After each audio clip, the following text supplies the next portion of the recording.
Hello friends, welcome to my channel SK TV India. నేను సుమతి. హిందువుల భూముల్ని మింగుతున్న వక్ఫ్ బోర్డ్. వక్ఫ్ board అంటే ఏంటి?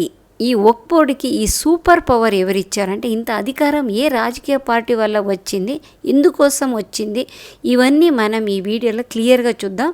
ఈ వీడియోని ఒక చిన్న కథతో ప్రారంభిద్దాం. మీకు ఇది రియల్గా జరిగిన స్టోరీ. ఇది తమిళనాడుకు చెందిన రాజగోపాల్ అనే రైతు తన 1 ఎకరా పొలం అమ్మాలని అనుకుంటాడు. అతనికి ఏదో అవసరం వచ్చి అమ్మాలని అనుకుంటాడు. సేల్ డీడ్ పూర్తి చేయడానికి తిరుచి సబ్ రిజిస్ట్రార్ కార్యాలయానికి వెళ్తాడు. అక్కడ సబ్ రిజిస్ట్రార్ మాట విని ఆ రైతుకి షాక్ తగులుతుంది. అంటే ఆ జాగం అమ్మాలంటే తమిళనాడు వక్ఫ్ బోర్డు నుంచి ఎన్ఓసి తీసుకోవాలని రిజిస్టర్ ఆఫీస్లో చెప్తారు. ఎన్నో ఏళ్ళ నుండి చేసుకుంటూ వస్తున్న పొలానికి ఏదో బోర్డు నుంచి నేనెందుకు ఎన్ఓసి తీసుకోవాలి అని రాజగోపాల్ అడుగుతాడు. అప్పుడు ఆ అమాయక రైతుడికి రెండోసారి షాక్ తగులుతుంది. రికార్డుల ప్రకారం మొత్తం తిరుచెనైతురై గ్రామం వక్ఫ్ బోర్డుకి చెందింది అని తెలుస్తుంది. రాజగోపాల్ కోర్టుకి వెళ్తాను అని చెప్తాడు. అక్కడ ఉన్న అధికారి నవ్వుతూ, వక్ఫ్ భూ వివాదం ఏమి ఉన్నా ఏ కోర్టుకి వెళ్ళినా ఉపయోగం ఉండదు, వక్ఫ్ ట్రిబ్యునల్కి మాత్రమే వెళ్ళాలి అంటాడు. కథ ఇక్కడికి ఆగలేదు. తర్వాత తెలుస్తుంది, ఆ ఊరిలో ఉన్న 1500 ఏళ్ల చరిత్ర కలిగిన చంద్రశేఖర్ స్వామి దేవాలయం మరియు దానికి చెందిన భూములు అంతెందుకు మొత్తం ఊరే వక్ఫ్ బోర్డ్ పేరు మీద ఉన్నాయి. ఇప్పుడు చాలా ప్రశ్నలు మనకు బుర్రలో వస్తాయి. ఇస్లాం మతం భారతదేశానికి 1200 సంవత్సరాల క్రితం వచ్చింది. కానీ 1500 సంవత్సరాల చరిత్ర ఉన్న గుడి, దాని భూములు వక్ఫ్ బోర్డుకి ఎలా చెందుతుంది? నిజానికి వక్ఫ్ బోర్డు అంటే ఏంటి? ఈ బోర్డుకి ఇంత అపరిమిత అధికారం ఎలా వచ్చింది? ఇవన్నీ తెలుసుకునే ముందు వక్ఫ్ అంటే ఏంటి అనేది ముందు తెలుసుకుందాం. వక్ఫ్ అంటే ఇస్లాం మతానికి చెందిన ఎవరైనా అల్లా పేరు మీద తన స్థిర ఆస్తులు లేదా తను సంపాదించిన ఆస్తులను దానం చేస్తే అటువంటి ఆస్తులకు కేవలం అల్లాకు మాత్రమే చెందుతాయి. అంటే ఆ భూములు అల్లా పేరు మీదనే ఉంటాయి. దాన్ని చూసుకునే బోర్డు పేరే వక్ఫ్ బోర్డు. క్లియర్ అయింది అనుకుంటాను మీకు. ఇక్కడ ఇస్లామిక్ చట్ట ప్రకారం ఆస్తి ఒకసారి వక్ఫ్ స్వాధీనం చేసుకుంటే అది ఎప్పటికీ తనదే. అలాంటి ఆస్తులను ఎవరు అమ్మలేరు లేదా తనఖా పెట్టలేరు. మూల వంశస్థులకి ఎటువంటి అధికారం ఉండదు.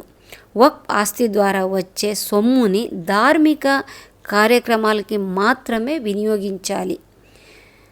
ఈ ఆస్తులను చూసుకునే అధికారం మరియు బాధ్యత చూసుకోవటానికి లోకల్ వక్ఫ్, స్టేట్ వక్ఫ్ బోర్డ్ మరియు సెంట్రల్ వక్ఫ్ కౌన్సిల్ ఉంటాయి. స్థానికంగా చూసుకునే వారిని ముత్వలి అంటారు. ఒక రకంగా ఇతను ప్రాపర్టీ మేనేజర్గా చలామణిలో ఉంటాడు. టెక్నికలీ ఇండియాలో ఉన్న అన్ని ముస్లిం సమాధులు, మసీదులు, శ్మశాన వాటికలు ఇవన్నీ వక్ఫ్ బోర్డు కిందకే, సహజంగా వక్ఫ్ బోర్డు కిందకే వస్తాయి. మీరు ఇవన్నీ క్లియర్గా అర్థం చేసుకుంటేనే ఈ వీడియో మొత్తం అర్థమవుతుంది. ఇప్పుడు వక్ఫ్ బోర్డు గురించి ఇంట్రెస్టింగ్ ఫ్యాక్ట్ తెలుసుకుందాం. భారతంలో అతిపెద్ద ల్యాండ్ ఓనర్ ఇండియన్ ఆర్మీ. 2వ స్థానంలో ఉండేది ఇండియన్ రైల్వేస్. 3వది వక్ఫ్ బోర్డ్. అంటే దీనికి 3వ స్థానంలో వక్ఫ్ బోర్డు ఉంది. ఇండియాలో ఎక్కువ ప్లేస్ కలిగింది ఇది. సెప్టెంబర్ 2013లో ఒక సర్వే ప్రకారం వక్ఫ్ బోర్డుకి 8 లక్షల ఎకరాల భూములు ఉన్నాయి. ఇందులో సుమారుగా 8,50,000 ప్రాపర్టీస్ ఉన్నాయి. ఇవన్నీ ఆస్తులను వక్ఫ్ బోర్డ్ ఎలా సంపాదించింది? ఇది మనకు పెద్ద క్వశ్చన్ మార్క్. ఇవన్నీ ఎలా సంపాదించింది? స్వతంత్ర భారతదేశంలో వక్ఫ్ యాక్ట్ 1954లో బుజ్జగింపు రాజకీయం నుంచి వచ్చింది. పాకిస్తాన్ మరియు భారతదేశం మధ్య విభజన జరిగినప్పుడు పాకిస్తాన్ నుండి ఇండియాకి వచ్చిన హిందూ ప్రజల ఆస్తులను అక్కడే ప్రభుత్వం తన స్వాధీనం చేసుకుంది. కానీ సెక్యులర్ ఇండియాలో ఉన్న అప్పటి సెక్యులర్ నాయకులు ఇక్కడి నుంచి వెళ్ళిన ముస్లిం ఆస్తులను సెక్యులర్ రీతిలో వక్ఫ్ పేరుకు చెందేటట్టు చేశారు. పాకిస్తాన్ నుండి భారతదేశానికి వచ్చిన హిందువులకో లేదా సిక్కు ప్రజలకో ఇచ్చి వాళ్ళని ఆదుకొని ఉంటే కథ వేరుగా ఉండేది. అయితే మనకు సెక్యులర్గా ఉండేది ముఖ్యమైంది. ఈ సో కాల్డ్ సెక్యులర్ పార్టీ మళ్ళీ 1995లో వక్ఫ్ సవరణ చేసి చట్టం సవరించి వక్ఫ్ బోర్డుకి దాదాపుగా ఒక సివిల్ కోర్టు అధికారులు ఇచ్చింది. ఈ చట్టంలోని కొన్ని విచిత్రమైన సెక్షన్లు చదువుదాం. సెక్షన్ 3వ ప్రకారం మీ ఆస్తి వక్ఫ్ బోర్డుకి చెందినదని అది అనుకుంటే అలాంటి ఆస్తులు వక్ఫ్ బోర్డుకి చెందుతుంది. బోర్డుకి ఎటువంటి రుజువుల్ని సమర్పించాల్సిన అవసరం లేదు. మీరు ఏ కోర్టుకి వెళ్ళలేరు. మీరు వక్ఫ్ ట్రిబ్యునల్కి మాత్రమే వెళ్ళాలి. సెక్షన్ 40 ప్రకారం వక్ఫ్ బోర్డ్ తీసుకున్న ఆస్తిని మీదే అని నిరూపించుకునే బాధ్యత కూడా మీదే. వక్ఫ్ బోర్డ్ ఈ ఆస్తి తనదే అని ఎటువంటి రుజువులు కూడా చూపించే అవసరం లేదు.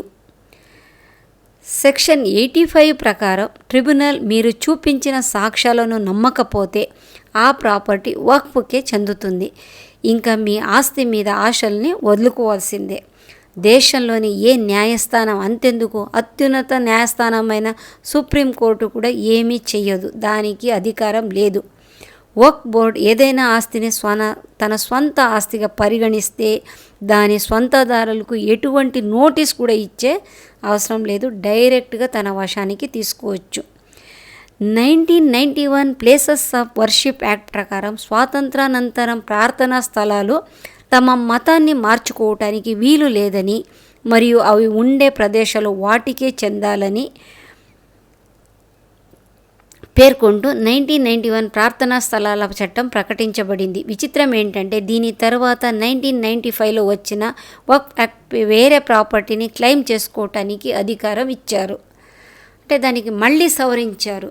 ఇదెక్కడ సెక్యులర్ న్యాయం మీరే చెప్పండి. 2013లో యూపీఏ ప్రభుత్వం ఎన్నికలు జరిగే కొన్ని రోజుల ముందు ఢిల్లీలోని 123 ఆస్తులను వక్ఫ్ బోర్డుకి కానుకలుగా ఇచ్చింది. ఇందులో యూపీఏ సర్కార్ ఎలాంటి ఓట్ బ్యాంక్ పాలిటిక్స్ చేయలేదు. ఇది నిస్వార్థంగా కులరహిత నిర్ణయం చేసిందని మనం నమ్మాలి. అంతే కదా, నమ్మి తీరాల్సిందే.